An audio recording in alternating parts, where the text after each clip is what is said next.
अरे ज्याने कधी पुण्य कर्म केलं नाही, ज्याने कधी धर्म केला नाही, ज्याने सदैव मरेपर्यंत ज्याने हाडकं फोडले, त्याचे अर्थात राग तुम्ही नदीमध्ये टाकले म्हणजे काय परिवर्तन होणार आहे?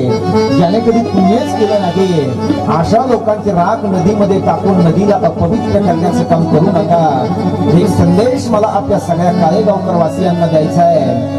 मेलेल्या माणसाची राख ही नदीमध्ये कधी टाकायची नाही, तर मेलेल्या माणसाची राख घ्या, आपल्या शेतामध्ये जा, एक सुंदर प्रकारचा खड्डा खोदा, त्या खड्ड्यामध्ये ती राख टाका आणि त्याच्यावरती एक सुंदर प्रकारचं झाड लावा. मरेपर्यंत तुमच्या पित्राची आठवण तुमच्या जीवनामध्ये जिवंत राहिली, लक्षात ठेवा. गंगेमध्ये टाकल्यानंतर गंगा अपवित्र होईल ना दादा, इंद्रायणीमध्ये टाकल्यानंतर इंद्रायणी माता अपवित्र होईल ना दादा. मला असं वाटतं भीमा भामा नदीमध्ये जर हे सगळं तुम्ही घाण टाकत असाल तर ती अपवित्र होईल. आजही मला असं वाटतं गंगा मातेचं तीर्थ लोक त्या ठिकाणी तीर्थ म्हणून भाषण करतायत आणि आपण ही सगळी घाण जर त्याच्यामध्ये टाकली तर ते भगवान शंकराला आवडेल कसं? भगवान शंकर स्वतःच्या